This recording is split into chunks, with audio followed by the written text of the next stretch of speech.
মদিনাবাসী, বিশেষ করে মদিনার আলেমগণ, আমাদের মক্কা নগরীর অবস্থা তেমন ভালো না। আমাদের বাপ দাদার পুরনো ধর্ম, বাপ দাদার রেখে যাওয়া পুরনো ধর্মের বিরুদ্ধে নতুন এক ধর্ম চালু করতে চায়, নিজেকে নবী দাবি করে, অথচ জীবনে কোনোদিন মাদ্রাসায় পড়ে নাই, স্কুলেও মাদ্রাসায় পড়ে নাই, শিক্ষকের কাছেও পড়াশোনা করে নাই, নিরক্ষর মানুষ নবী দাবি করে। আব্দুল্লাহর ছেলে মোহাম্মদ নামক সেই ব্যক্তি নবী যে দাবি করে, আমরা তো মক্কার মানুষ বড় বিভ্রান্তির মধ্যে পড়ে গেলাম। খুব সাংঘাতিক সমস্যার সম্মুখীন আমরা। শেষ পর্যন্ত আপনাদের শরণাপন্ন হলাম, পরামর্শ দিন, আমরা কি তাকে নবী মানব নাকি তারে বাধা দিব? বাধা দিলে কেমনে দিব আপনারা আমরা শিখাইয়া দেন। মাদ্রাসায় পড়ে নাই, শিক্ষকের কাছেও পড়ে নাই, নিরক্ষর মানুষ নবী দাবি করে, এমন একজন মানুষকে আমরা নবী মানব কিনা? তাওরাত ইনজিলের আলেমগণ পরামর্শ করে পরের দিন এদেরকে ডাকলেন, শুনো, তোমরাই বলেছ মাদ্রাসায় পড়ে নাই, শিক্ষকের কাছেও পড়ে নাই, নিরক্ষর মানুষ মুহাম্মদ। তিনটা প্রশ্ন তোমাদেরকে শিখাইয়া দিলাম, যাও এই তিন প্রশ্ন লইয়া মক্কায় যাও, মুহাম্মদকে তিনটা প্রশ্ন গিয়া করবা। যদি তিন প্রশ্নের উত্তর দিতে পারে না, বুঝবা উনি নবী না। যা ইচ্ছা তোমরা তার বিরুদ্ধে করতে পারো, কোনো আপত্তি নেই, কিন্তু সাবধান, মনে রাখবা, নিরক্ষর তোমরাই বলেছ, কারোর কাছে শিক্ষা হাসিল করে নাই, তোমাদের সামনেই বড় হয়েছে, মক্কা নগরীর সবাই তারে ছিল। এমন একজন মানুষ যদি এই কঠিন তিনটা প্রশ্নের উত্তর দিয়া দেয়, তাহলে মনে করবা মুহাম্মদ সাধারণ মানুষ নয়, তার কাছে আল্লাহর পক্ষ থেকে ওহী নাজিল হয়। আরো জোরে কোন সুবহান। প্রশ্ন তিনটা নিয়ে তারা আসছে। আবু জাহেল প্রথমে সাক্ষাৎ, পাইছস কিছু বুদ্ধি? যে আনছি তিন প্রশ্ন। দুনিয়ার জমিনে যত প্রশ্ন আছে দুই ভাগে বিভক্ত। এক ধরনের প্রশ্ন হলো জানার জন্য করা হয়,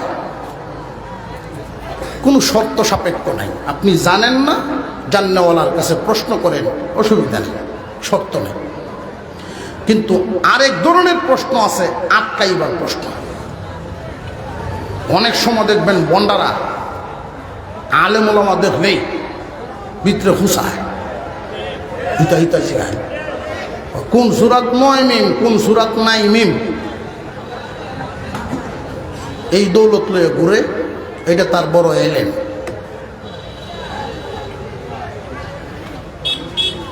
তো 200 জনের সাধারণ মুসল্লি একজন হাফেজ সাহেবকে জিগাইছেন বা একজন কারি সাহেবকে জিগাইছেন, সবার তো আর সবটা জানা থাকবে না। কোন সুরাত নয় মিম আর কোন সুরাত নাই মিম, এই প্রশ্নের উত্তর কি নামাজও কামো লাগে? রোজা, হজ গেলে তো মনে হয় এটা জিগাইব, তাহলে বিমান উড়ানো দিত না। হাসরের মাঠও কোনো নয় না, এত গুরুত্ব দেওয়া শিকারও প্রয়োজন পড়ে না। 200 জনের জিগায় যখন দেখছে যে পারে নাকি, তখনই দেখবেন বন্ডারা বাহাদুরির গল্প, দেখছি মেসা বহল, পারে না। আমারও একদিন এক লোকে জিগায়, হুজুর, হযরত বেলাল রাদিয়াল্লাহু আনহু নানির নাম কি আছে? কন। তখন আমি তাড়াতাড়ি বুদ্ধি করে কইলাম, যাই শোনো, এই ঠিকানাতে তুমি কি করতা? টেহা পয়সা পাইবা? কয় না, টেহা পয়সা পাইতাম না। তাহলে একটা নাম ঠিকানা পুজো করে লেখেন, ওজুর ফরজ ঠিক মতো ভালো, এদিকে শুনি কতটুক ভালো। কয় না, এটা আরেকদিন এগো জায়গা।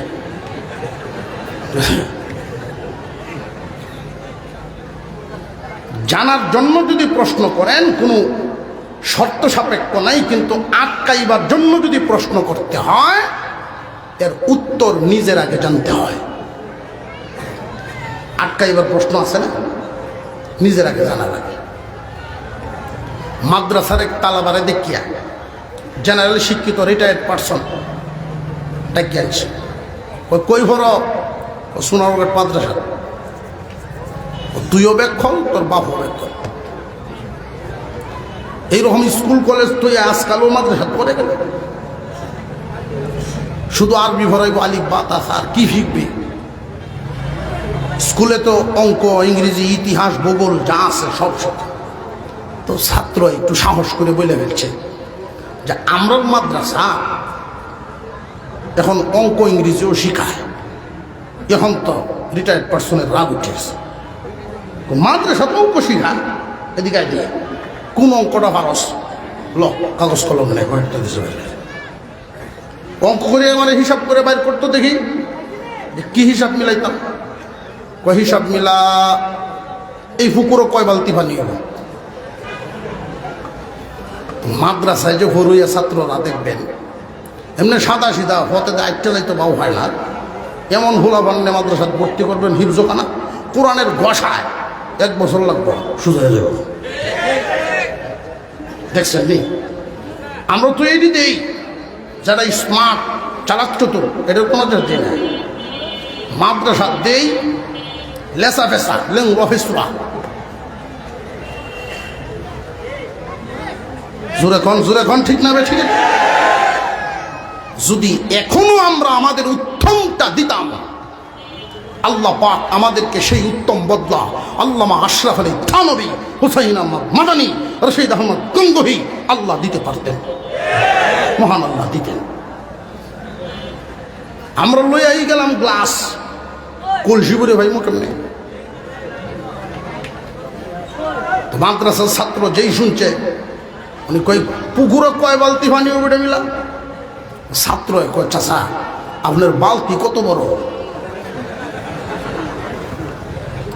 বালতিটা যদি পুকুরের সমান হয় 1 বালতি আর যদি এর অর্ধেক হয় 2 বালতি তার অর্ধেক হইলে 4 বালতি এর অর্ধেক হইলে 8 বালতি এখন আপনি শুরু করতে থাকেন আর মিলাইতে থাকেন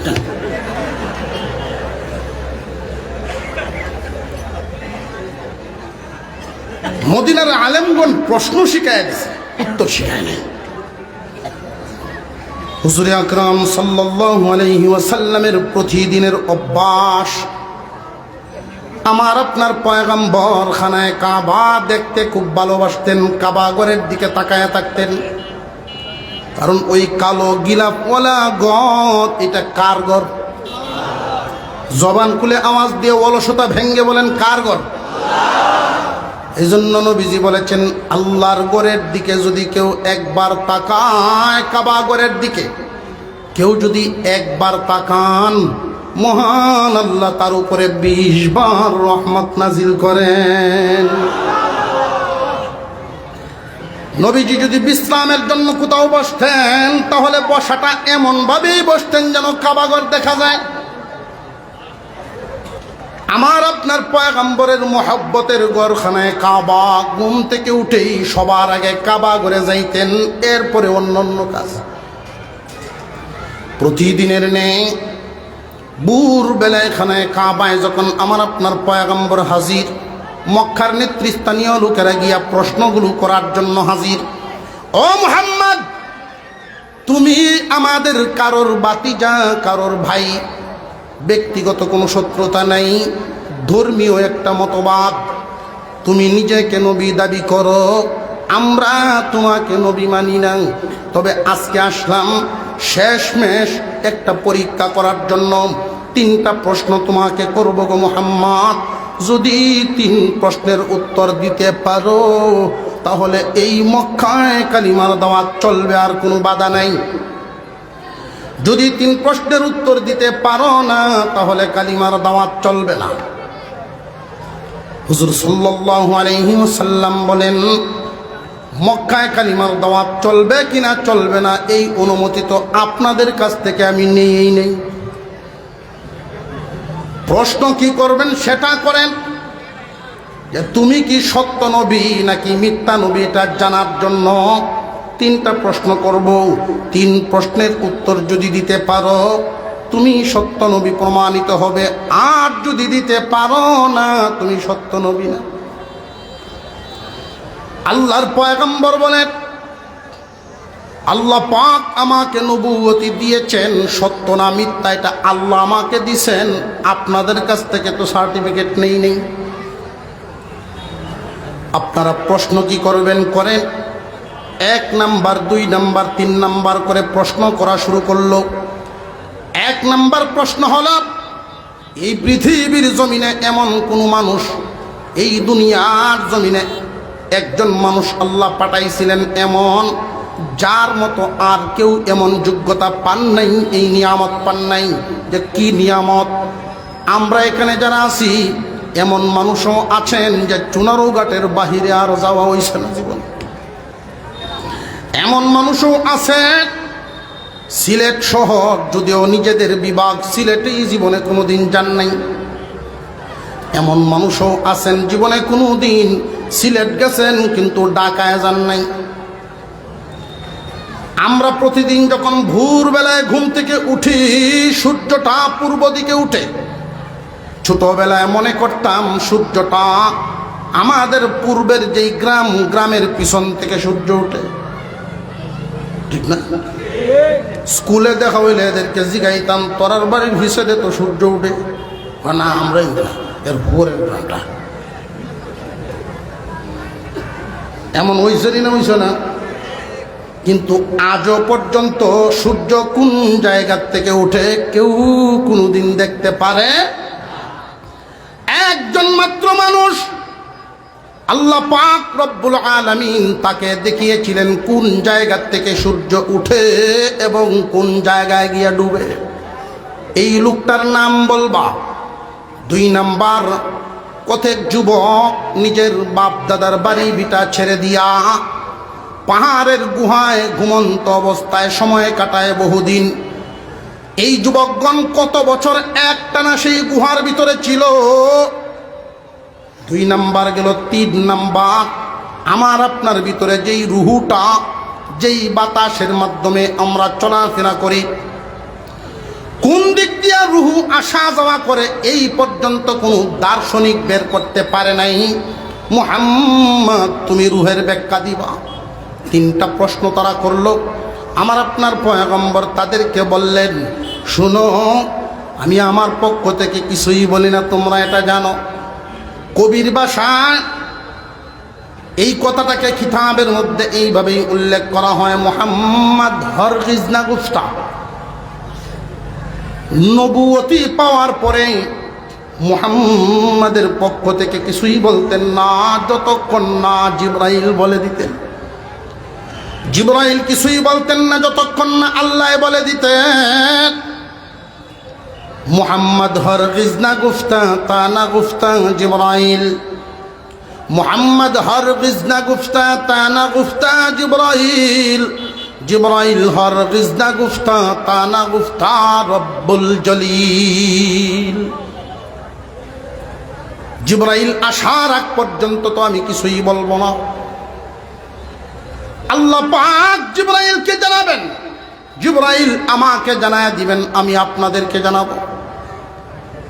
তারা প্রশ্ন করলো, জিবরাইল তোমার কাছে আসতে সময় লাগবে কতক্ষণ?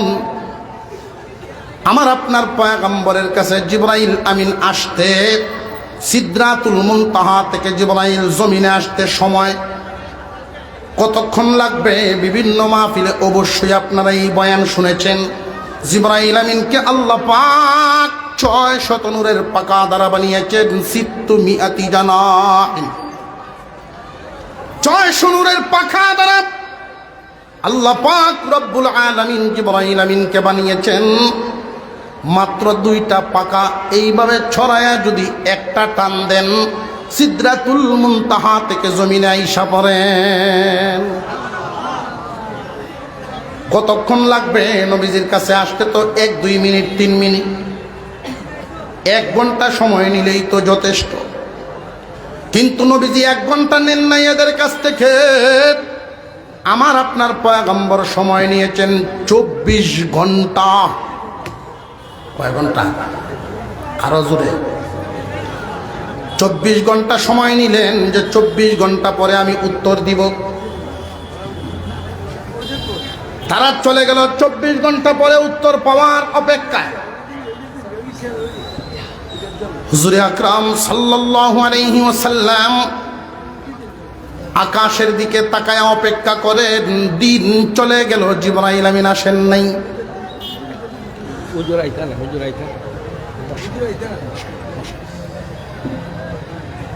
রাত গভীর হয়ে গেছে, জিবরাইল আমিন আসেন নাই। রাত শেষও হয়ে গেল, জিবরাইল আমিন আসেন নাই। 24 ঘন্টা পার হয়ে গেছে। পরের দিন একই সময়ে তারা হাজির। আল্লাহর পয়গম্বর জানায় দিলেন, শুনো, আমার কাছে জিবরাইল আসেন নাই, অপেক্ষা করো, জিবরাইল যখন আসবেন তখন তোমাদেরকে আমি জানায় দিব। তারা মানে নাই, ধৈর্য ধারণ করে নাই, মিছিল দেওয়া শুরু করলো, মিথ্যা নবী নাউযুবিল্লাহ। প্রশ্নের উত্তর যেহেতু পায় নাই, তারা মিথ্যা নবী বলে ঘোষণা দেওয়া শুরু করলো। হুজুর সাল্লাল্লাহু আলাইহি ওয়াসাল্লাম, আমার আপনার পয়গম্বর আসমানের দিকে তাকায় আছেন, কখন জানি জিবরাইল আমিন আসবেন, উত্তর জানবেন আর এদেরকে জানাবেন। একদিন গেল, 2 দিন গেল, 3 দিন গেল, 5 দিন, 7 দিন, 10 দিন, 11 দিন। সাহাবীরা গৃহবন্দী, রাস্তায় বের হলেই খুচা দিয়া কথা বলে মিথ্যা নবীর সাহাবী যায়। সাহাবায়ে কেরাম সহ্য করতে পারেন না। এই হালত মক্কা নগরীতে চালু হয়ে গেল। আমার আপনার পয়গম্বর আকাশের দিকে তাকায় থাকেন। আবু বকর সিদ্দিক রাদিয়াল্লাহু তাআলা আনহু নবীজির পাশে দাঁড়ায় বলেন, ওগো নবীজি, পেরেশান হবেন না, আল্লাহ ওহী নাজিল করবেন, আল্লাহ ওহী নাজিল করবেন, পেরেশান হবেন না, চিন্তিত হবেন না। আমরা যারা ইসলাম গ্রহণ করেছি, আমরা এই ওহী বিলম্ব হওয়ার কারণে আপনার হাত থেকে কোথাও আমরা যাব না। হুজুর সাল্লাল্লাহু আলাইহি ওয়াসাল্লাম এইভাবে দিন কাটাতে লাগলেন। যেতে যেতে এক বর্ণনায় 14 দিন, আর এক বর্ণনায় 45 দিন। ওহী বন্ধ রইল 14 দিন পর্যন্ত। এইদিকে এক ফাঁকে একজন মহিলা, বড় বিচক্ষণ মহিলা, সমাজের মধ্যে কিছু কিছু মহিলা এমন আছেন বুদ্ধি খাটাইতে পারে, সব মহিলায় সমান খাটাইতে পারে না। সৃষ্টিগতভাবে পুরুষের অর্ধেক মেধা বুদ্ধি মহিলাদের, তো সবার বুদ্ধি সমান খাটানোর যোগ্যতা থাকে না। অনেক মহিলা এমন আছেন বুদ্ধি খাটাইতে পারে পুরুষের চেয়ে বেশি। ঠিক কিছু মানুষে কইছে, বাড়াই না যে, আর যার যার বাড়ি ঘরের হালত তো প্রত্যেকের নিজেদের জানা। এক মহিলা স্বামীর সংসার করে, তো স্বামী বেচারা খুব সরল সোজা মানুষ, গরু লালন পালন করে, গৃহস্থ মানুষ। তো প্রতি বছর গাবি ফর হয়, অর্থাৎ বাছুর দেয়, বাছুর মরে যায়। তো গৃহস্থের খুব কষ্ট হয় বাছুর যদি মরে, 1 বার 2 বার 3 বারে মানুষ মনের কষ্ট আর সহ্য হয় না। আবার যখন বাছুর হওয়ার সময় হলো, উনি মান্যত করে বলছে, আল্লাহ,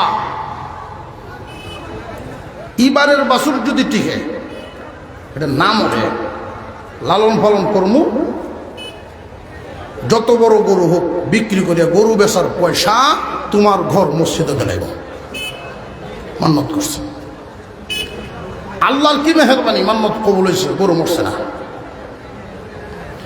আর যত্ন করে বারেও বারে 3 বছরে বিশাল বড় এক সার হয়েছে। এখন তো সরল সোজা মানুষ, গৃহস্থ মানুষ, এই সারের লুপ তো তার অন্তর থেকে যাইতেছে না। ওই মান্যত করছিলাম, অর্ধেকটা করতাম, সবটা করেছিল।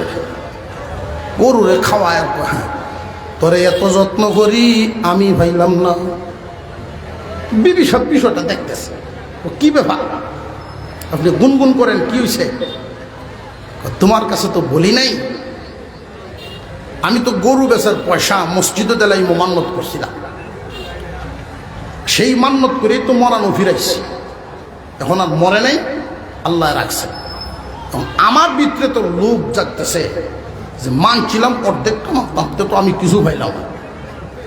ও এই চিন্তা, এতই যদি আপনার হওয়ার ইচ্ছা থাকে, বুদ্ধি আমি দিমনে নিশ্চিন্ত থাকেন। এখন শুধু চিন্তা করে কি বুদ্ধি দিয়ে আটকাইব, তবে সে যে কিছু একটা পারবো এই বিশ্বাস তার আছে, কারণ সে কি চিজ এটা তো বেটা জানে, যার নিয়ে সংসার করতেছে। যেই দিন গরু বেচার সময় হইল, তুমি না কি বুদ্ধি দিবা বলছিলা? হ্যাঁ বাউ করে দিচ্ছি। কি? এই ব্যাগের ভিতরে একটা বিড়ালের বাচ্চা বলে দিচ্ছে, বিড়াল। ওইটাতে কি করতাম? বাজারে নিয়ে ব্যাপারীরা যখন গরু কিনতে আসবে, তুমি আগেই বলবা গরুর দুস্থ আছে, গরু একলা বিক্রি হতো না, দুস্থ সহ নিতে, দাম ভিন্ন ভিন্ন। দুস্থের দাম ৪৫,০০০, গরুর দাম ৫,০০০, দুইটা মিললিয়া ৫০। তো ঢাকার ব্যাপারীরা যেই এই হালত শুনছেন, শুনতে বলে নাই মেয়ে বিড়ালের দাম ধরতে পারো ৫,০০০, কয় না আমি যেমনি কইছি আপনি বুঝে হইলে নেন, নইলে জানো। ব্যাপারে চিন্তা করলো আমার গরু তুলন হইল কোথার টাকার উপরে, বিড়ালের বাচ্চা হলাই দিন ওইটা দুইটা মিললে ৫০ দিয়ে নিল, উনি বিক্রি করে বাড়ি তাইলেন। বিবি সবজি গাইছেন, বিড়ালের বাচ্চা কত বিক্রি করছ? ৪৫, কয়টা পকেট তো, আর গরু ৫,০০০, কয়টা মসজিদে দিল। কেমন বুদ্ধি দিল? সব মহিলার বুদ্ধি সমান কাটাইতে উম্মে জামিল নবীজির আপন চাচি, আবুল আহাবের স্ত্রী, যার ব্যাপারে কোরআনুল কারীমে সূরা লাহাবে আবুল আহাবের কথা আসছে, আমরাতুহু তার ওয়াইফের কথা আসছে, উম্মে জামিল। মানুষের বাড়ি বাড়ি যায়, মানুষের ঘরে ঘরে গিয়া গিয়া বলে, তোমরা কারা গো শুনছনি আমার সাথের ঘর আমার ভাতিজা মুহাম্মদ, তার কাছে প্রতিদিন আসমান থেকে একটা শয়তান আইতো, নাউযুবিল্লাহ, তার কাছে আর এখন আসে না। কেন জানোনি? মুহাম্মদকে তো আল্লাহ ভুলে গেছেন, তার প্রতি নারাজ হয়ে গেছে। এই কথাটা মানুষের কাছে কাছে যখন বলা বলি শুরু করলো, আমরা যারা এখানে শুনতেছি যে এই উম্মে জামিলের এই কথা, মুহাম্মদকে আল্লাহ ভুলে গেছে, তার প্রতি নারাজ হয়ে গেছে, এই কথা বলছে, যেই মাত্র আমার আপনার পয়গম্বরের কানে এই কথা কানা পৌঁছছে, আল্লাহর পয়গম্বর সেজদায় পড়ে যান, প্রভু গো সত্যি কি আপনি আমারে ভুলে গেছেন? আমার আপনার কাছে, আমরা এখানে যারা আছি, কথাটার ওয়েট ওজন তেমন মনে হচ্ছে না। কেন মনে হচ্ছে না? খুব ভালো করে বুঝবেন। পত্রিকায় দেখলাম একটা শিশু ৫ তলা বিল্ডিং থেকে পড়ে মারা গেছে। মানুষ হিসেবে আফসোস লাগতেই পারে, ঠিক না বেটি?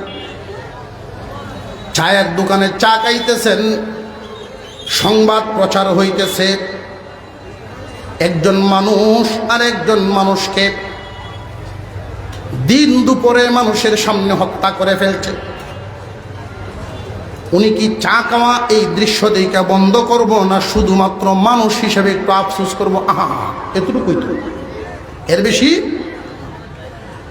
কিন্তু কেউ যদি তার পিছনে কানে কানে ঈশা বলে, চাচা যান, আপনার নাতি আপনার সাথে যে আসছিল পিছনের পুকুরে পড়ে গেছে, যদি তার কানে কানে বলে আপনার নাতি পুকুরে পড়ে গেছে, তখন কি তার অবস্থাটা আগের হালত থাকবো না অনেক পরিবর্তন? এমন তো আর বলবে না যে চাটা খাইয়া পরে আসতেছি, ভানিতা হোক, হইব না? কেন বলবে না? কারণ কি জানেননি? আগেও একটা শিশুর সংবাদ শুনলো 5 তলা বিল্ডিং থেকে পরে মারা গেছে, শুধু আফসোস করছে। এখনকার শিশুটার সংবাদ শুনেই কাঁপ ফেলায় তুই দৌড়। কারণ কি? কারণ মোহাব্বতের বেশ কম, মোহাব্বতের বেশ কম। আমার আপনার পয়গম্বরের অন্তরে আল্লাহর মোহাব্বত আর আমাদের অন্তরে আল্লাহর মোহাব্বত, ওই বেশ কমটা যেটা উদাহরণ দিলাম এমন বেশ কম। এই কারণেই বিশ্বনবী দুনিয়ার সব হারাইতে পারেন, মানবেন, সহ্য করতে পারবেন, কিন্তু আল্লাহ নারাজ হয়ে যাবে এটা সহ্য করতে পারবেন না। হুজুর আকরাম সাল্লাল্লাহু আলাইহি ওয়াসাল্লাম সেজদায় পড়ে কান্দেন। এমন লম্বা সেজদা দিয়েছেন, মুফাসসিরিনে কেরাম বলেন আমার আপনার পয়গম্বরের নূরানি চেহারা মুবারক রক্ত জমাট বেঁধে গেছে, এত লম্বা সেজদা। আল্লাহ পাক রব্বুল আলামিন বলেন জিবরাইল যাও আমার দোস্তকে ওহী দিয়ে আসো, সেজদা থেকে মাথা উঠানোর জন্য বলো। ওহী নাজিল করলেন, জিবরাইল আমিন ওহী নিয়ে আসলেন। ওগো নবীজি মাথা উঠান, আল্লাহ রব্বুল আলামিন ওহী নাজিল করছেন। আপনারা জিমাই গেছেন সুবহানাল্লাহ, লস না লাভ। 14 দিন পরে আমার আপনার পয়গম্বরের কাছে ওহী আসলো। সকলেই বলেন আলহামদুলিল্লাহ, জবান খুলে বলেন আল্লাহু আকবার। আলহামদুলিল্লাহ। আল ইখওয়ান সংগঠন, তাদের উদ্যোগে আজকের এই মাহফিল আল্লাহ কবুল করেন। জবান খুলে বলেন আমিন। অনেক ভাইয়েরা দাঁড়িয়ে আছে, তারা যদি বসতেন তাহলে আরো সুন্দর দেখা যেত। আল্লাহ পাক কবুল করেন, বলুন আমিন। হুজুর সাল্লাল্লাহু আলাইহি ওয়াসাল্লাম জিবরাইল আমিনকে জিজ্ঞাসা করেন 14 দিন বিলম্ব হয়ে গেল, এতদিন তুমি কেন আসো নাই রে ভাই জিবরাইল? ওগো পয়গম্বর, আমি জিবরাইল পাগল পারা থাকি, দুনিয়াতে কখন আসবো আর নূরানি চেহারা দেখবো। আরো জোরে কোন সুবহানাল্লাহ। আপনার কাছে আসার জন্য আমি জিবরাইল পাগল পারা অপেক্ষায় থাকি, কিন্তু আল্লাহর অনুমতি ছাড়া কদম বাড়ানোর ক্ষমতা নাই। আল্লাহ কেন অনুমতি দেন নাই? তিনি কি মক্কা নগরীর হালত দেখেন না? অনুমতি 14 দিন পর্যন্ত উনি কেন দেন নাই? আল্লাহ পাক তোমাকে আসার অনুমতি কেন দেন নাই? জিবরাইল আমিন বলেন কেন দেন নাই? কুরআনুল কারীমের এক আয়াত শুনেন, ওয়ালা তাকুলান্না লিশাইইন ইন্নী ফাইলুন যালিকা গাদা ইল্লা আন ইয়াশা আল্লাহ। ও দোস্ত আমার, আগামীকালের কোনো বিষয়ে যদি কারোর সাথে কোনো কথা দেন, ইনশাল্লাহ ব্যতীত বলবেন না, ইনশাল্লাহ ব্যতীত বলবেন না। ভবিষ্যতের ওয়াদা ইনশাল্লাহ ব্যতীত করা নিষেধ করে দিলেন, আল্লাহ ইনশাল্লাহ শিখাইয়া দিলেন। এইখানে একটা প্রশ্ন জাগতে পারে, আল্লাহ পাক যদি ইনশাল্লাহ শিখাইবেন 14 দিন কেন অপেক্ষা করালেন? ইচ্ছা করলে তো 3 দিন 2 দিনের মধ্যেই নাজিলও করতে পারতেন, ইনশাল্লাহও শিখাইতে পারতেন। আরো জোরে কর। 14 দিন বিলম্ব করার কারণ কি? মুফাসসিরিনে কেরাম 2টা কারণ উল্লেখ করেছেন।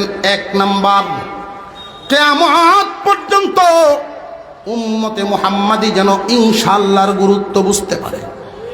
যেই বিষয়, যেই জিনিসটা যত কষ্টে হাসিল হয় এর কদর তত বাড়ে।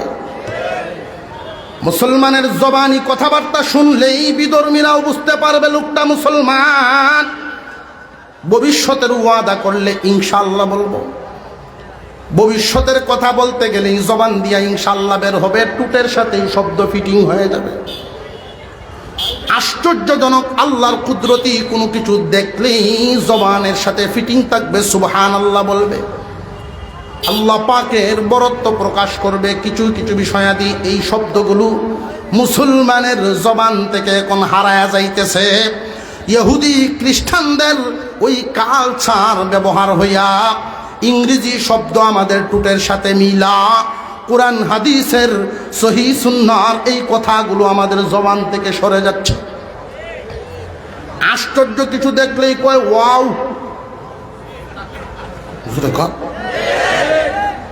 অথচ মুসলমানের ঐতিহ্য এটা না। মুসলমান বলবে সুবহানাল্লাহ। ঠিক না বেটা? জিজ্ঞাসা করেন কেমন আছেন, কয় আই এম ফাইন। কি রে বাবা? মুসলমানের শব্দ আছে না নাই? আলহামদুলিল্লাহ আছে না নাই? এই আলহামদুলিল্লাহ বলার দ্বারাই আল্লাহ পাক বান্দার প্রতি এতটাই খুশি হন। আই এম ফাইনের দ্বারাই তো এই সন্তুষ্টি পাওয়া যাবে না। মহান আল্লাহ বান্দার প্রতি যখন এই তাসবিহ, শুকরিয়ার তাসবিহ যখন তার জবানে শুনেন, জান্নাতের 8টা দরজা খুইলা দেন। আসমান জমিনের মাঝখানের ফাঁকা জায়গা নেকি দিয়ে ভরিয়ে দেন। আরো জোরে করছে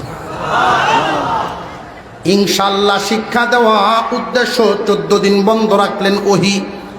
দেরি করলেন কেন? যেই বস্তু যত কষ্টে হাসিল হয় কদর তত বাড়ে। 2 নাম্বার কারণ, যার সাথে যত মোহাব্বত, হঠাৎ যদি গ্যাপ পড়ে মোহাব্বত কমে না, মোহাব্বতের আগুন আরো বাড়ে। মোহাব্বত বাড়ানো, ইনশাআল্লাহর গুরুত্ব বাড়ানো, এই 2 কারণে ওহী বন্ধ। কিন্তু 2 কারণে ওহী বন্ধ রাখলেন। এই দিক দিয়ে আমার আপনার পয়গম্বরের মনের হালত কি হইল? মনের হালত অত্যন্ত ব্যথিত, অত্যন্ত কষ্ট, সাংঘাতিকভাবে সাহাবীরা সহ মারাত্মকভাবে আঘাতপ্রাপ্ত মানসিক।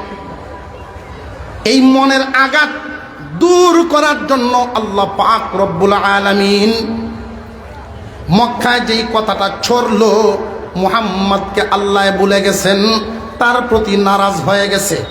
এই কথার উত্তর মুহাম্মাদের মানসিক সন্তুষ্টি, কথার জবাব এবং মনের সন্তুষ্টি পুরস্কার হিসাবে মহান আল্লাহ সূরাতুজ জুহা কানা নাজিল করেন।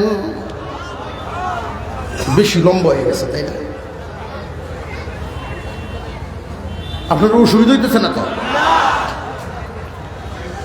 والضحى والليل إذا سجى ما ودعك ربك وما قلى وللآخرة خير لك من الأولى ولسوف يعطيك ربك فترضى ألم يجدك يتيما فآوى ووجدك ضالا فهدى ووجدك عائلا فأغنى فأما اليتيم فلا تقهر وأما السائل فلا تنهر وأما بنعمة ربك فحدث الله বলেন والضحى والليل إذا سجى। 2টা সময়ের কসম খাইলেন, 2 সময়ের কসম। মহান আল্লাহ যদি স্বাভাবিক কথা বলেন, এটা আমাদের কসমের চেয়েও দামি। আল্লাহ পাকের কসম খাওয়া লাগে না। আল্লাহ মহান মৌলা করিম স্বাভাবিকভাবে যা বলেন এতেই কোনো সন্দেহ। আরো জোরে কন। কিন্তু আল্লাহ কসম খায়া কথা বললেন দুনিয়াবাসীকে, হে দুনিয়ার মানুষ, তোমরাও জমিনে কসম খায়া কথা বলো। কসমের পরে যেই কথা বলা হয়, কসম খাওয়ার উদ্দেশ্য হলো সেই কথার ওজন বাড়ানো। ঠিক না ঠিক? যেই কথাটা বলা হয় কথার ওজন বাড়ানো কসমের উদ্দেশ্য। আর একটা বিষয়, যেইভাবে যেখানে কসম খায়, কোনোদিন কম দামা বস্তুর কসম খায় না। কোনো ব্যবসায়ী যদি কসম খায় লক্ষ্য করে দেখবেন তার দোকানের যে ক্যাশ বাক্স, এই ক্যাশের কসম খায়। ঠিক না বেঠিক? কোনো মহিলায় যদি কসম খায়, হুরুত তার কসম খায়। খেয়াল করছেন দিদি? কেউ কোনোদিন কম দামা বস্তুর কসম খায় না। শুনছেন নি এমন কথা? জুতার কসম খাইছে কেউ? কম দামা বস্তুর কসম কেউ খায় না। মহান আল্লাহ পাক দুই বস্তুর কসম খায়া তিনি বলেন, ওয়াদ-দুহা ওয়াল-লাইলি ইযা সাজা মা ওয়াদ্দাআকা রাব্বুকা ওয়া মা ক্বালা। ও দোস্ত আমার, জুহার কসম, লাইলি ইযা সাজার কসম, লাইলের কসম, দিনের নিঝুম রাত, গভীর রজনী, দিনের প্রথম অংশ আলোকিত সূর্য যখন হয়, দিনের এবং রাতের দুইটা মূল্যবান সময়ের কসম খায়া আল্লাহ বলেন, আল্লাহ আপনাকে আপনার রব আপনাকে বলেন নাই, আপনার প্রতি নারাজও হন নাই। আরো জোরে কোন সুবহানাল্লাহ।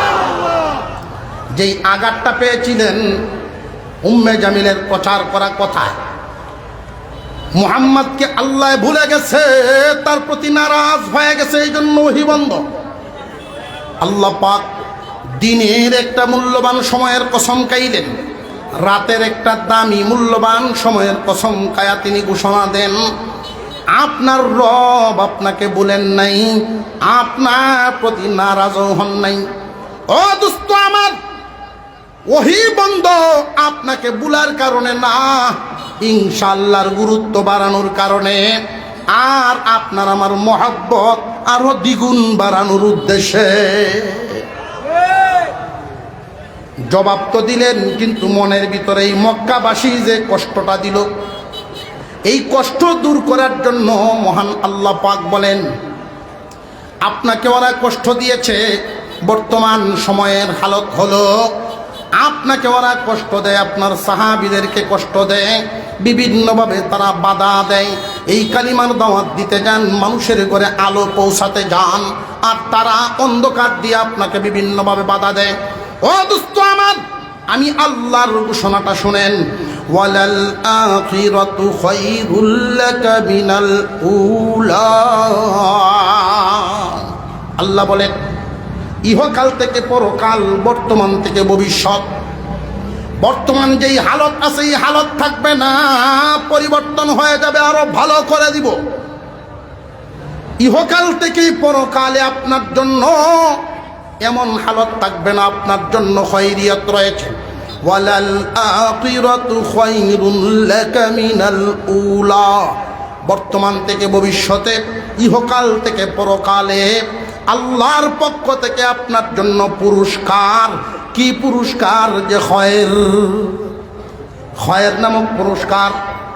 মা মানাল খৈর? খৈরে কাসীর, অধিক কল্যাণ। মুফাসসিরিনে কেরাম উল্লেখ করেছেন কি পরিমাণ পুরস্কার খৈরের দ্বারা বুঝাইছেন। ও দোস্ত আমার, আপনাকে আমি এমন কিছু খৈরিয়ত দিব, এমন নিয়ামত দিব, যেই নিয়ামত কোনো পয়গম্বরকে দেওয়া হয় নাই। মুফাসসিরিনে কেরাম উল্লেখ করেছেন, এর মধ্যে এক দুইটা আপনাদেরকে শোনায় দেই। আমার আপনার পয়গম্বরকে আল্লাহ পাক এমন এমন কিছু নিয়ামত দিয়েছেন, যেই নিয়ামত কোনো নবী রাসূলকে আল্লাহ দেন নাই। এক নাম্বার নিয়ামত,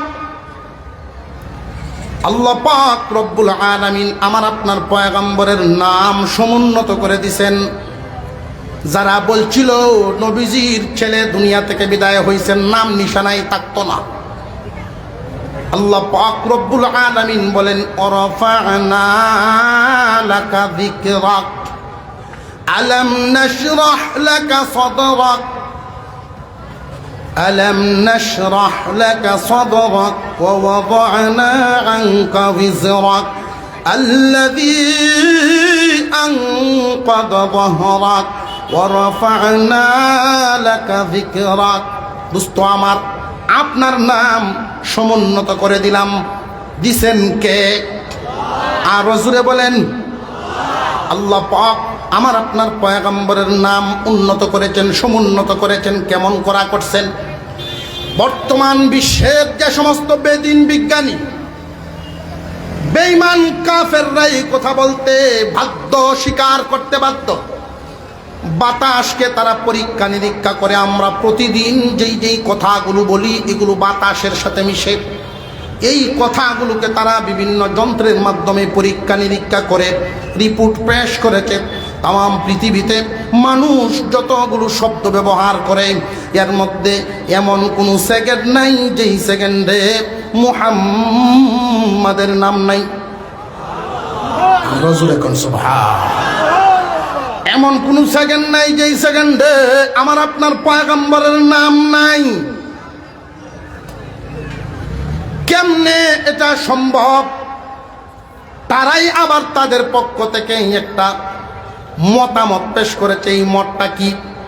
এই চুনারুঘাটে যখন আসরের আজান হয় 12 থেকে তখন হয় না, বেশ কম আছে। বাংলাদেশের ভিতরেই তো এক মাথা থেকে আরেক মাথা পর্যন্ত প্রায় 9 থেকে 11 মিনিট, বেশ কমে যায়। ঠিক। সৌদি আরবে আসরের আজান আরেকবার, লন্ডনে সময়ের আরো বেশ কম, আমেরিকায় আরো বেশ কম। তাম পৃথিবী ঘুরাইলে জরিপ করলে দেখা গেল এমন কোনো সময় নাই যেই সময়ে আজান নাই, আর এমন কোনো আজান নাই যেই আজানে আমার আপনার পয়গম্বরের নাম নয়। ওয়ালাল আখিরাতু খায়রুল লাকা মিনাল উলা। ও দোস্ত আমার, মক্কাবাসী আপনারে কষ্ট দিল, আমি আপনারে পুরস্কার দেই। কি পুরস্কার? কিয়ামতের কঠিন ময়দানে, হাসরের মাঠে যখন মানুষ উঠবে, সব মানুষ, নবীগণ, রসুলগণ, অলিগণ, গৌস কুতুব যা আছে সমস্ত মানুষ পায়ে হেঁটে হেঁটে হাসরের ময়দানে যাবে। একমাত্র আপনি এক পয়গম্বর, এক রসুল, আমার দোস্ত, আপনার জন্য আমি আল্লাহ সোয়ারির ব্যবস্থা করে রাখবো। কি সোয়ারি? উট থাকবে, একটা উটনি। এই উটনিটার পা গুলো থাকবে হীরা মানিক মুক্তা দিয়া বাদাই করা। হীরা মানিক মুক্তা স্বর্ণ রূপার হার থাকবে, হীরা মানিক মুক্তার লাগাম থাকবে, রেশম কাপড়ের গদি দিয়া সাজানো হবে। ও দোস্ত আমার, ওই দিন আপনি এই উটনির উপরে সোয়ার হবেন, হাসরের মাঠের দিকে যাবেন, হাঁটিয়া যাবেন না, সোয়ার হবেন উটনির উপরে। ওই দিন উটনির উপরে যখন আমার আপনার নবী উঠবেন, হুজুর সাল্লাল্লাহু আলাইহি ওয়াসাল্লামকে আল্লাহর পক্ষ থেকে বলা হবে, দোস্ত আপনার উটনির লাগাম ধরার জন্য একজন সাহাবীকে ডাক দেন। হুজুর সাল্লাল্লাহু আলাইহি ওয়াসাল্লাম এইভাবে ঘুরান দিবেন, সব সাহাবীরা নবীজির দিকে তাকায় রইল। প্রভু নিয়ামত দিয়েছেন, পুরস্কার দিয়েছেন, আপনি নামটা ঘোষণা করেন, কে আমার উঠের লাগাম ধরে দেন। সবাই আমার দিকে তাকায় রইছে, প্রত্যেকের দিল আমার জন্য পাগল পালা। আমি কাকে বলবো আপনি বলেন? ওই দিন আল্লাহ পাক কুদরতি জবান দিয়া ডাক দিবেন, বেলাল আসো, উটের লাগাম ধরো, আমার দুস্থ পয়গম্বরকে হাসরের মাঠে নিয়ে যাও। ওয়ালাল আখিরাতু খায়রুল লাকা মিনাল উলা। মক্কাবাসী আপনারে কষ্ট দিল আর আমি পুরস্কার দেই। কিয়ামতের কঠিন ময়দানে মানুষ যখন কোটি কোটি বছর পরে কবর থেকে উঠে দাঁড়াবে হাসরের মাঠে, পানির পিপাসায় মানুষের বুক গলা চৌচির হয়ে যাবে, হাহাকার করতে থাকবে, জিহ্বা বেরিয়ে যাবে, এক ফোঁটা পানির জন্য পানি পানি করতে থাকবে। এমন একটা মুহূর্তে আমি আপনাকে হাউজে কাউসার দান করব। হাউজে কাউসার দুনিয়ার নলকূপের পানির মতো নয়, নদী নালা সাগরের পানির মতো নয়। হাউজে কাউসারের পানিটা হবে 3 গুণ বিশিষ্ট, দেখতে হবে দুধের মতো সাদা, খাইতে হবে মধুর চাইতে মিষ্টি, সুগ্রান মেশকে আম্বরের চাইতে আরো বেশি। এক গ্লাস পানি ওই দিন যদি কেউ পান করতে পারে, জান্নাতে ঢোকার আগ পর্যন্ত আর পানির পিপাসা লাগবে না।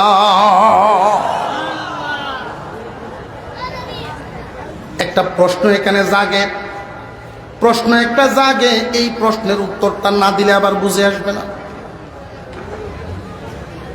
হুজুর সাল্লাল্লাহু আলাইহি ওয়াসাল্লামের একজন সাহাবী জিজ্ঞাসা করেছেন, কোন বর্ণনায় আবু বকর সিদ্দিক রাদিয়াল্লাহু তাআলা আনহু, নবীজি গো, হাউজে কাউসারের পান পাত্র কি পরিমাণ থাকবে গো নবীজি? কারণ বিয়ে শাদী বা বিভিন্ন অনুষ্ঠানে গেলে গ্লাস নিয়ে তো খারাকারি শুরু হয়, এত মানুষ গ্লাস এত ভাই।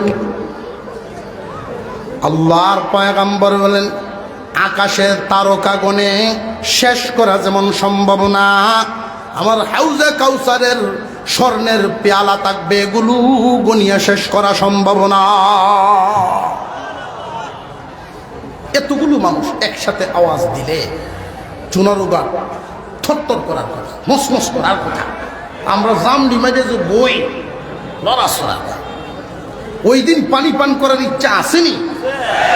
কার কার কার কার একটু দেখতাম, কার কার আছে? না রে তাকবীর, সবাই হাত বাড়াবে ওই দিন। সবাই পানি পাবে না, সবাই পানি পাবে না। কেন পাবে না? একটা কথা আপনাদেরকে শুধু বলে দিই, তাহলে নিজেদের বিবেক দিয়েই বিচার করতে পারবে। এই জমিনের মধ্যে নবীজির উম্মত সবার অবস্থা কি সমান না বেশ কম আছে? এমন উম্মত আছেন আল্লাহর পয়গম্বরের সুন্নতের উপরে অটল থাকতে গিয়া জীবন চলার পথে অনেক বিপদের সম্মুখীন হয়েছে, বিপদ কাটাইতে হলো, নবীজির তরিকায় টিকতে গিয়া বিপদ তার উপরে নাজিল হইছে। আর এমনও মানুষ আছে নবীজির সুন্নত লেবাস ধরছে, যেমন দাড়ি। অনেক যুবক দাড়ি রাখার কারণে অপমানিত হয়েছে, দাড়ি রাখার কারণে জীবনের টকসে বিভিন্ন ধরনের কুসা কাসা কথাবার্তা শুনছে। এরপরেও রসুলের কলিজায় আঘাত দেয় নাই, দাড়ি ছাড়ে নাই। আর এমন মানুষও আছে সারা জিন্দিগি কামাইতে কামানি কারে কয়, সেলু নলায় না হরে বাজান আর কত যে তোর কি হয়েছে পয়সা নেস তুই? আব্বা আপনার মুখ কামাইতো, তখন আমি শুরু করছি, আপনার অনুরোধ করি না দেখ কেন তুই পয়সা ভেবে বা তোর সমস্যাটা কি? আপনার একটা মুখ কামাইলে দুই মুখের সমান সময় লাগে, সামরা খুশ হয়েছে টানা দে ধরি। কেউ আছে দাড়ি রাখার কারণে বেকায়দায় পড়েছে জীবনে, আর কেউ আছে বেকায়দায় ফরিয়ে গিয়ে দাড়ি রাখছে। দাঁত লড়তেছে, মুখের সেন্টার ঠিক নেই, দাড়ি রাখা মুক্ত লাগে। নাতিনাত করেছে দাড়ি না রাখলে মানুষে মন্দ কয়। আল্লাহর রসুলকে খুশি করার জন্য বয়সের দাড়ি, এটা বয়সের দাড়ি, চুলদাড়ি সাদা হইছে, আর কত কামাইব? হুজুর সাল্লাল্লাহু আলাইহি ওয়াসাল্লামের দ্বীনের জন্য কুরবানি দিয়েছে, রসুলের সুন্নতের জন্য। কেমন কুরবানিওয়ালা? আমার একজন মুসল্লি ছিলেন, এই কথাটা বলে দেই তাহলে আরো শক্ত অনুমান হবে। প্রাইমারি থেকে নিয়ে এমএ পর্যন্ত জীবনে কোনোদিন সেকেন্ড ক্লাস হন নাই উনি। ওনার নানা ভাই ছিলেন আলেম, সেই সুবাদে ওনার আম্মাও কোরআনের হাফেজা। ওনার আব্বা এত বড় আলেম নন, তবে কারি সাহেব, এলাকার নামি দাবি বুজুর্গ আলেমদের সাথে চলাফেরা করা আমলদার মানুষ উনি। সেই দুইজন মানুষের সন্তান সহি করে কোরআন তিলাওয়াত শিকার পর জেনারেল লাইনে পড়াশোনা করছেন, এমএ পাস। জীবনে কোনো দিন সেকেন্ড ক্লাস হয় নাই, আর দাড়িতে খুর লাগায় নাই, মার নিষেধ। উনি এমএ পাস করার পরে একটা ফ্যাক্টরিতে যখন চাকরির জন্য অ্যাপ্লাই করেছেন, দরখাস্ত করেছেন, সব ঠিক, ওনার সমান নাম্বার আর কেউ পায় নাই। বাইবা বোর্ডে অফিসাররা ডাকছে, বাবারে সব ঠিক আছে, কিন্তু তোমার একটা জায়গায় ঝামেলা। দেখো, চিন্তা ভাবনা করো, আমরাও এখানে যারা আছি মুসলমান হই, আমরাও তোমারে পরামর্শ দেই, এই সুযোগ হাতছাড়া হয়ে গেলে আর কোনোদিন এমন পাইবা না। 1 লাখ টাকা বেতন পাইবা মাসে, ফ্যাক্টরির পক্ষ থেকে ফ্ল্যাট দেওয়া হবে, গাড়ি দেওয়া হবে আনা নেওয়ার জন্য। বছরে 2 সপ্তাহ পৃথিবীর যে কোনো দেশে ভ্রমণ করতে পারবা পুরা ফ্যামিলি সহ। এই সুযোগ সব সময় মিলবে না, কিন্তু একটা কাজ যে বাবা করা লাগবে। কি কাজ? যে দাড়ি সহ চাকরিতে জয়েন করতে পারবা না। তুমি যদি রাজি থাকো, তোমার সব ঠিক, এই জায়গায় শুধু গন্ডগোল, কোম্পানিটা বিদেশি, কোরিয়ান, জাপান মিলিয়া বিদেশি কোম্পানির মালিকে বইলা ফেলছে, এখন আর ঘুরানো সম্ভব না। দাড়ি যদি ফেলাই দেন আজকেই, আগামীকাল নেন কাগজ, অ্যাপয়েন্টমেন্ট লেটার, জয়েন করেন। যুবক, উম্মতে মুহাম্মাদির এমন উম্মত, সত্যিকারের উম্মত, খাঁটি উম্মত 4 থেকে দাঁড়ায় গেছে। যুবক, অ্যাপয়েন্টমেন্ট, এই কাগজটা টান দিয়া সিরিয়াস একটা জবাব দিয়েছি, শুনেন। আপনারাও মুসলমান, একটু আগে বললেন আর আমিও মুসলমান। তবে জেনে রাখবেন এই চাকরিটার কারণে আমি আমার রসুলের কলিজায় আমি ছুরি লাগাতে পারবো না। প্রয়োজনে আমি ঢাকা শহরে রিক্সা চালায় খাবো, প্রয়োজনে আমি মানুষের বাসায় বাসায় ময়লা সাফ করব। শিক্ষিত হয়েছি, শিক্ষা অর্জন করেছি সুশিক্ষিত নাগরিক গড়ার জন্য, নাগরিক হওয়ার জন্য।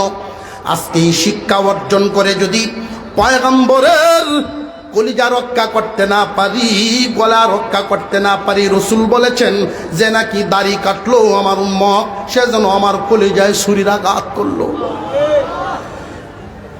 উম্মতে মুহাম্মাদির এই উম্মত মজবুত ভূমিকা দিয়া প্রয়োজনে রিক্সা চালায় খাবো, তবু রসুলের গলায় আঘাত দিব না, কলিজায় আঘাত দিব না। সুজা বেরিয়ে চলে আসলেন। এই মানুষটার যেই দাড়িটা, আর শেষ বয়সে গিয়া মানুষের কথায় রাখনেওয়ালা দাড়িটা কি সমান? কিয়ামতের কঠিন ময়দানে ওই সমস্ত কুরবানিওয়ালা উম্মত হাসরের মাঠে যখন দাঁড়াইবেন, আমার আপনার পয়গম্বর হাউজে কাউসারের পেয়ালা নিয়ে দাঁড়ায় ডাকবেন আর বলবেন, আইরে আমার উম্মত, আয় আমার হাত থেকে 1 পেয়ালা পান কর। এমনিই হবে না, এমনি না, বরং কুরবানির পরে আল্লাহ পাক কুরবানিওয়ালাদেরকে, যার কুরবানিটা যত বড় হয়, আল্লাহর পক্ষ থেকে তার পুরস্কার মেহেরবানিটাও তত বড় হয়। পরবর্তীতে 5 বছরের ব্যবধানে আল্লাহ পাকের এই বান্দা বর্তমানে 12টা ফ্যাক্টরির মালিক। বাইবা অফিসে যারা তার পরীক্ষা নিছিল, ওই সমস্ত লোক তার অফিসে চাকরি করে। এখন উনি কোনোদিন নামাজ কাজা করেন না, দেখলে আলেমের মতোই মনে হয়। আমি প্রথম যেদিন দেখছি মনে করছি কোন মাদ্রাসার মুয়াদ্দিস লাগাল। এত আদব তার মধ্যে। রিক্সাওয়ালা বেটা তার ভবিষ্যৎ দেখেছে হজ, অর্থাৎ তার ফ্যাক্টরি থেকে লটারির মাধ্যমে কিছু কর্মীকে শ্রমিককে হজ করায় নিজের খরচ দিয়ে। আমাদের এলাকার ময়মনসিংহের হালুয়াঘাটে লোক প্রাইমারি মেট্রিক পাশ করে এখানে এসে কাজ করতে, এওয়ার নাম এসে গেছে। এই ছেলে বলতেছে যে স্যার, জীবনে পারি কিনা জানি না, আমার নামের পরিবর্তে আমার আব্বারে দিয়ে দিন। তোমার আব্বা কি করে? রিক্সা চালায়। টান দিয়া বুকের সাথে জড়াইছে যে তোমার হৃদয়টা আমি খুশি হইলাম, আল্লাহ তোমারে বড় করুক। তোমার আব্বার কাপড় চোপড় গুছায় গাছায়া পাসপোর্ট রেডি করে নিয়ে আসো যাও। তো এই লোক যেই বছর গেছে, আমি ওই বছর গেছি। মিনায় দেখা হয়েছে তার সাথে। বাপ সব দেখলে বোঝা যায় না ধনী গরিব বাস চলনের অবস্থা। তো এই লোক আমার জিগায়, আমরা এলাকার বাসা, হুজুর সিরা খাইবেন? আমার জিগায় যেই কইছে যে হুজুর সিরা খাইবেন, তখনই বুঝছে যে এদিকে বাড়ি কই আলুয়াঘাট। এখানে কেমনে আইলা? কয় আল্লাহ আমার আনছে। কেমনে? এমনি এমনি। আমার বিশ্বাস ছিল আল্লাহ যদি চান, হজ করার যোগ্যতা নাই, তারেও হজ করাইতে পারে। তো তবে এটা চোখে দেখার পরে ইতমিনান কলব আরো বেড়ে গেছে যে আল্লাহ তো পারে, এতে কোনো সন্দেহ। হাউজে কাউসার পানেওয়ালা এই আশা আকাঙ্ক্ষা আমাদের আছে তো ইনশাল্লাহ। জায়গায় আসেন, জায়গায়। হুজুর সাল্লাল্লাহু আলাইহি ওয়াসাল্লামের হাত মোবারক কয়েক আনা, এই অন্ডরাইতেছে আর মুশরিকদের মতো 10টা হয়ে যাবে নাকি? 2 কানা হাত দিয়া সবাইকে তো উনি পানি পান করাবেন না। কিয়ামত পর্যন্ত সব মানুষ সেইখানে দাঁড়াইবেন হাসরের মাঠে। এটা 4টি কানি কথা না। জ্বালা পাট যেমন জ্বালা চারা, যে চারার পাট আমরা জমিনের মধ্যে করি, এইরকম হবে মানুষের হালত। 2 পা জায়গা পাবে এক একজন মানুষের বন্টনে, এর বেশি জায়গা নাই। তামাম দুনিয়ার সব মানুষ একসাথে ওই দিন আমার আপনার পয়গম্বর কিছু মানুষকে পারমিশন দিবেন, নাও পানপাত্র হাতে নাও, আমার উম্মত মানুষদেরকে পানি পান করা। মুহাদ্দিসিনে কেরাম ব্যাখ্যায় বলেন কোন হাদিস? قال النبي صلى الله عليه وسلم يشفع يوم القيامة 3: الأنبياء ثم العلماء ثم الشهداء। 3 দল মানুষ কিয়ামতের দিন সুপারিশ করার অনুমতি পাবে। 1 নম্বরে নবীগণ, 2 নম্বরে আলেমগণ, 3 নম্বরে শহীদগণ। এই 3 দল মানুষকেই পারমিশন দেওয়া হবে, পানপাত্র হাতে নেন, মানুষদেরকে পানি পান করান, মহব্বতের মানুষকে পানি পান করান। ওই দিন রক্তের সম্পর্কের কাজ হবে না, দুনিয়ার মহব্বতের কাজ হবে। খুব খেয়াল রাখবেন কথাটা। আলেমের সাসা হইলে শুধু কপাল ওই দিন খুলবে না, দুনিয়াতে আপনার সাথে সম্পর্কটা কেমন ছিল ওইটা হইল দেখার ব্যাপার। কারণ হাউজে কাউসারের যিনি মালিক, আল্লাহ পাক হাউজে কাউসারের মালিক বানাবেন আমার আপনার পয়গম্বরকে, অথচ পয়গম্বরের চাচারা পানি পাবে না। কেননা সম্পর্ক নাই, এই কারণে পাবে না।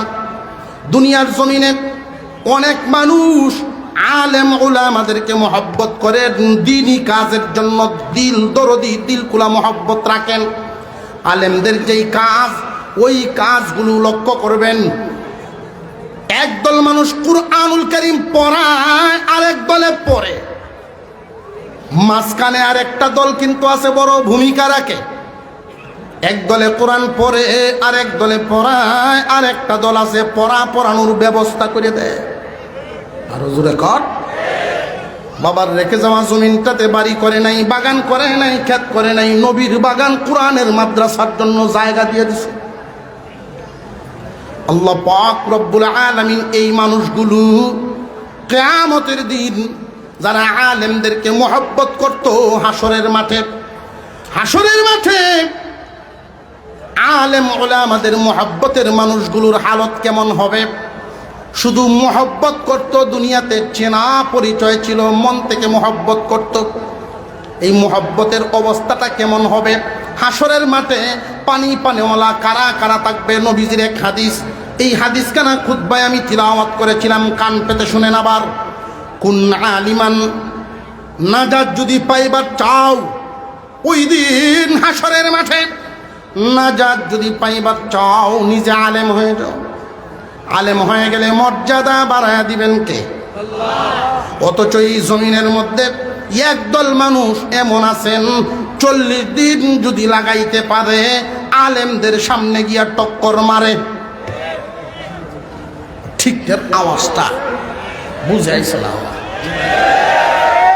আলেম ওলামাকে গিয়া তশকিল করে, হুজুর সময় কিছু দিলে ভালো আছেন। 6 থেকে 7 বছর বয়সের সময় একটা শিশু মাদ্রাসায় গিয়া ভর্তি হয়। হিসাবটা মিলাইছেননি? 6 থেকে 7 বছরের সময় যে মাদ্রাসায় ভর্তি হয়, কোরআনের হাফেজ হওয়ার জন্য মা বাবা ঘুমায়, লেপ তুষক নিয়ে শীতের রজনী চোখের পানি সারে আর কান্দে সন্তানের মায়ায়, কারণ সন্তান ঘুমায় মাদ্রাসার ফ্লোরে। মনরে আবার বুঝতে আমি আমার দুনিয়া কামানোর জন্য দেই নাই, আল্লাহর কালামের হেফাজতকারী হওয়ার জন্য দিছি। এই যে 6 থেকে 7 বছরের সময় মার সাথে ঘুমানোর উপযুক্ত বাচ্চাটা যে বিছানা ছেড়ে দিল, মাদ্রাসায় ঢুকে গেল, হেফজখানায় পড়লো, এরপরে কিতাবখানায় পড়লো, পড়াশোনা শেষ করে আবার পড়ানো শুরু করে দিল। এই ছেলে কিন্তু আর মা আঁচলের নিচে আর ঘুরল না। খুব খেয়াল করেন, কুরবানিটা কত আল্লাহর দিনের রাস্তায়। কারে গিয়া তশকিল করো 40 দিনের জন্য, কত 40 হবে জিন্দিগি হিসাব মিলাও। মুসলমান ইমানদার ভাইরা আমার, একজন আলেম 6 থেকে 7 বছরের সময় যে বেরিয়েছিলেন ঘর থেকে, কোনো আলেমের জীবন তো এমন হয় লাশ হয়ে তারপর মাদ্রাসা থেকে বের হয়, লাশ বের হয়। আলেম ওলামাদেরকে তাশকিল করেন, দিন অর্জন করা, ইসলাম শিক্ষা গ্রহণ করার জন্য অনেক মাধ্যম। এর মধ্যে এই যে বসলাম, এটাও একটা সামান্য সময়ের এটা একটা মাধ্যম। দাওয়াতে তাবলীগ 3 দিনের জন্য এটা একটা মাধ্যম, 40 দিনের একটা মাধ্যম। জোরে পড়া মানুষগুলো অন্তত কালিমাটা শিখো। কিন্তু এখন 3 চিল্লা লাগানোর পরে যদি নিজের আমির মনে করিয়া আলেমদের সামনে গিয়া টক্কর দেওয়া শুরু করে, পাগড়ির আগাটা লড়ায়, হুজুরে দেখায় পাগড়ির আগাটা। জানিয়া রাখবেন, এমন মানুষ অনেক আছে যারা বিয়াদব। আলেমদের সাথে যারা বিয়াদবি করে, মহান আল্লাহ এদের প্রতি নারাজ হয়ে যান। আলেমদেরকে মহব্বত করার কয়েকটা লাভ, আর কয়েকটা মহব্বত না করার ক্ষতি বলেই আলোচনা শেষের দিকে আসবে। আল্লাহর রাসূল বলেন, যদি সফল হতে চাও উম্মত, কুন আলিমান, নিজে আলেম হয়ে যাও। আলেম যদি হইবার পারো, তোমার মর্যাদা আখিরাতে সুপারিশ করবা। দুনিয়াতে কেমন মর্যাদাবান হইবা। কোন আলেম যখন জনপদে ঢুকে, কোন গ্রামের ভিতরে, মহল্লার ভিতরে ঢুকে, আল্লাহ পাক ঘোষণা দেন, কবরবাসীরা যদি কোনো আযাবের মধ্যে লিপ্ত থাকে, ফেরেশতাদেরকে আল্লাহ জানায়া দেন, রে ফেরেশতারা, আযাব বন্ধ করো, জমিনের উপরে দামি মানুষের বিচরণ হইতেছে। আল্লাহর রাসূল বলেন, কুন আলিমান, আলেম হও, আও মুতাআল্লিমান, যদি আলেম হইবার না পারো, আলেমদের ছাত্র হও। ছাত্র হইলে কি লাভ? কুরআনুল কারীম অর্জন করার জন্য যেই তালেবে ইলমগুলো আমরা দেখি, মাদ্রাসার ছাত্ররা, আমরা তো মনে করি সলিমদ্দি কলিমদ্দির ভূত, কিন্তু এদের মর্যাদা আল্লাহর রাসূল বর্ণনা করেন। তারা যখন রাস্তা দিয়ে হাঁটেন, একজন তালেবে ইলম, তার পায়ের নিচে আল্লাহর নূরের ফেরেশতারা তাদের পাখা বিছায়া দেয়।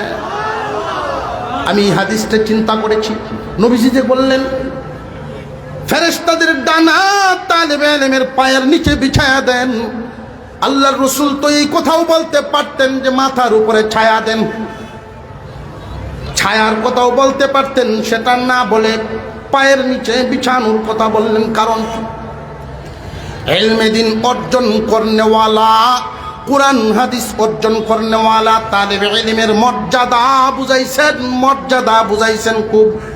উম্মতে মুহাম্মাদি কান পেতে শুনেন, আমার আপনার পয়গম্বর বলেন, যারা ইলমে দিন হাসিলের জন্য ঘর থেকে বের হয়, আল্লাহ পাক এদের মর্যাদা কতটুকুন বাড়িয়েছে তোমরা জানোনি? ফেরেশতাদের পাখা আর তালেবে ইলমের পায়ের দুলা সমান বরাবর।